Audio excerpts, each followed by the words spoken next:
Is this the beginning of the end already? This is the beginning of the end. Look, like I said before, everyone was supporting Deion, but they didn't know that they were doing him a disservice, man. I look at, him in the grand scheme of coaches, Deion's a relatively young coach, and he doesn't really have that like top tier experience to know how to manage other personalities. Because I tell you like this, man, not everyone on the team has the identity of a superstar. I'm a D tackle. I'm a nose tackle. So I just want to do my job, be in the trenches. I don't care if I'm on the cover of this and the cover of that. And I just felt like he was throwing a blanket over his entire team and his entire program, where there needed to be nuance. There needed to be nuance to what he was doing and what he was saying. And as far as him losing recruits, listen, man, when those guys come in town and they're on the sideline, they get to see more than the game. They get to see the coach's expression. They get to see the morale of the team. They get to see the body language. And when you get to start seeing away from the field and the body language on the sideline, the players and the parents are like, this is not an environment that I feel that I can grow in. This is an environment where if it's going great, it's all good. But if it goes bad, we don't have the type of people that can right the ship, and thus they're jumping ship. Yeah, I don't know, Smitty. I know you want to dive into this thing. I'm curious because he's asking for more NIL money when, in my opinion, it's like you are the NIL money. You have the backing, the name, you have the connections, the resources, and why ain't these big time actors, comedians, rappers that are all on the sideline donating for you? Like, I think it shows you. I think it shows you flat out that he doesn't have the staff or the chops or the endurance to go into these kids' house and talk them from a different school. So he's looking to take the shortcut and put the money up. And again, that's not sustainable, because that's going to make the boosters and all those people resent you in 2-3 years or even a year when you're out of here and all that money spent, and they still are last in the whatever conference they eventually land in. I mean, I got my best friend on that staff, Smitty, and I know Smitty's baiting at the chops to talk about this. My bad. I gotta say this. Go, you good. I got my boy on the staff that is like they're not recruiting, dog. This is not priority to them. Priority to them is transfer portal, NIL, and if that's the route, like Tank just eloquently put, if that's the route they're going to go, I don't see it being the winning route. I'm just telling you right now, you still have to recruit and build a foundational support system at the high school, junior college level, or you're going to get a bunch of mercenaries who come in and out semester by semester, and there's no way you can build a program that way. I don't see it. Even in this money age, you can buy guys to show up for a 10-round fight, but you're not paying guys to stick around when the tough gets going. I'll tell you that. And the going gets tough. I just don't know in today's era, and you guys have mentioned it, like with the NIL era and so much money being tossed around, I don't know how effective just old school recruiting, sitting down at the house with your mom or your grandma, and she fixed them a plate and saying, hey man, in 2 years you're going to be the guy, man. I promise you. I don't know how effective that really works today when they can just go to this other school, get $100,000 and play right now. So as much of what you guys saying, like it makes sense to me, and I feel what you guys are saying. I also got to look at Prime and be like, man, he has a point. Like, yeah, we need money to compete with these big time schools who have all this money to just throw a player. I mean, I got a guy at an SEC school that told me that players are pulling up in like Hellcats and like big G-Wagons and shit, like in their college parking lot. Like it's an NFL type of situation. So you're competing with those schools and that type of money, And you're at little old Colorado, beautiful campus, of course, but I'm saying little old Colorado in the sense that we don't look at Colorado as a powerhouse when it comes to football. So, yeah, like I can be a hell of a recruiter, which, in my opinion, Coach Prime is. I mean, people love Deion Sanders, current players, former players, retired. I mean, you name it, people love him. So I don't think just the traditional recruiting would be a big issue for Deion.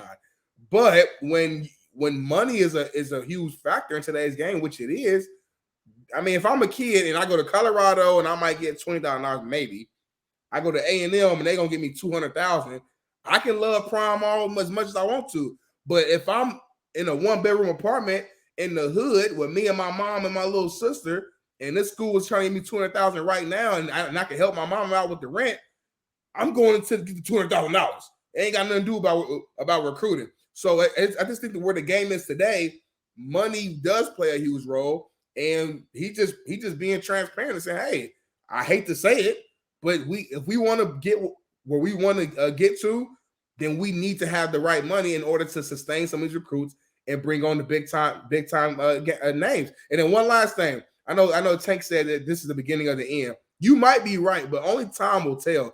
I think that at the beginning of the year, when they went on that winning streak, we were overblowing it, and we were, these guys are ranked, they're going to be national champions. The media overblew it this direction. Now we see they lost damn near the rest of their games the rest of the season. Now I think they're overblowing it though the other direction. He's the worst head coach ever. They suck. It's a failure. They're not going to win no more games. All the recruits are leaving. I'm like, hold on, man. I think there's somewhere in the middle where we should have been at the entire time. They were never national championship contenders. He's not the worst coach in the game, and Colorado just the shittiest team in college football. I think they're right there in the middle. It's year one. 4 games is not nothing to celebrate at all, but it is an improvement from 1 game the previous year. So let's see what happens next year. If they go out there and go 8-4 next year, but I can't call that a failure. I can't say that's a bad situation. But it's not just that they lost; it's how they lost. We can all, if we lose games, kicking, scratching, that's one thing. But when you're the most penalized team, you got guys quitting on you on the field. You got guys tweeting during halftime. You're starting to have a culture of unrest and guys who are like, you know what? This isn't all it was cracked up to be. And to your point about it's not all bad or it's not all good, you got to be in the middle ground. Same with recruiting. Yeah, you can have money, but you got to be able to go look somebody in the eye and say, hey, I'm going to take care of your son and that resonate with the parents. So I think we're all saying the same thing, that it's got to be a little bit more in the middle, and we've just overcorrected way too much. Here's the thing. Latrell, one of my former players in the chat, he was like, JB, you're the king of transfer portal, because at high school I brought in 30 transfers a year, whatever. Here's the difference. I didn't ask anyone for anything. I did that shit myself. I raised my own funds. I did my own shit, and I never asked nobody for nothing. Parents, nothing. But JB, you didn't coach in the NIL era, though. You kind of stopped right when the shit don't matter. It was still the same thing. High school transfers were unbelievably going crazy in California when I was leaving high school. Like, it was unbelievable. They wouldn't even let kids play for me because there were so many coming in. So, but I went out and hustled and did it. I didn't even have a 9-to-5, dog. I did this shit my own. If I was going to do it, I was going to do it. I wasn't going to ask, cry, bitch about it. I was going to either do it or not do it. Here's the thing about it. Latrell said all those games they lost were close games. Well, guess what? When you're the fucking most penalized team in America, you don't win close games. But I guarantee you, if he was coaching them up, they would have won those close games. And if they were disciplined, they probably would have won 3 more games. If you look at it, they wouldn't have blown the Stanford loss. Yeah, I just want to make a point about this, Smitty. I know, you're a D tackle like me. I truly believe in the football god, Smitty. I believe they are real. And I'll give you an example. When I played on the Chicago Bears and we went to the Super Bowl with Rex Grossman, we had no business being there, but we didn't blame our offense for our lack of success. We stuck together when the media tried to pull us apart, and it felt like when the ball was on the ground, it rolled our way. It bounced our way. And on the flip side of that, when I was on the Dallas Cowboys, and it was all about a race to Jerry Jones' wallet, fuck the team concept. I'm a ball out this week. Jerry gonna see it, and I'm gonna get paid. And we would have these come to Jesus meetings every 3 weeks, and the ball never bounced our way because we weren't a family, we weren't a collective, we weren't a team. And I've experienced it in real life and in real time, and I think there's something to camaraderie, and it's just a big deal. Hey, I say it. Look, the year we won it at Indy, we get shellacked game 1 on what ended up being the most national televised show of all time on Last Chance U. We get beat by 50, and I have a reset meeting. Like, look, dog, the lights were too bright for y'all, but they were old and grown enough and mature enough group with a few NFL guys sprinkled in there, obviously, that we put it together, won 10 in a row, won the first bowl in school history. The next year, and this is to your point, we did everything right 6 days out the week. And the 7th day took care of itself, which was game day. They went to weights, class, didn't fuck around in the community, weren't stealing at Walmart. They backed each other up, policed each other in the dorm. All the little shit that you build with a culture. And they bought in. And that is, look, it's far and few between. It doesn't happen everywhere, obviously. We know all the issues. Even Florida, when Urban was winning, they had all these drama. Look how much drama they have. The more great players you bring in, the more drama you're going to have. That's just period, point blank, and facts. Most good players are shitbirds. Let's just keep it 100. And that's what I liked about it. I like trying to help those type of dudes become better off the field and ball on the field and get us some wins, but also understand, hey, dog, this is not where it ends. They don't end right here.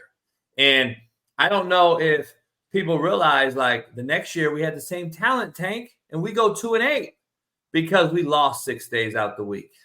They was robbing, still in Walmart, still in talking shit in the community. They was in the dorm they had hoes in the dorm stripping. Like, it became a Netflix special without the cameras. They were doing all this crazy shit, smoking weed. Tank, I had coaches blowing with players. I fired 7 coaches during the season. They didn't even show. They didn't even show it on the show. So, and I cut over 40 kids during the season. They don't even show that either because we just had such a bad nucleus. And I go, look, dog, around week 4, ask Alan. Alan's in the chat. He was on the team. I go, Alan, I told the team, I go, dog, y'all don't deserve to win one game.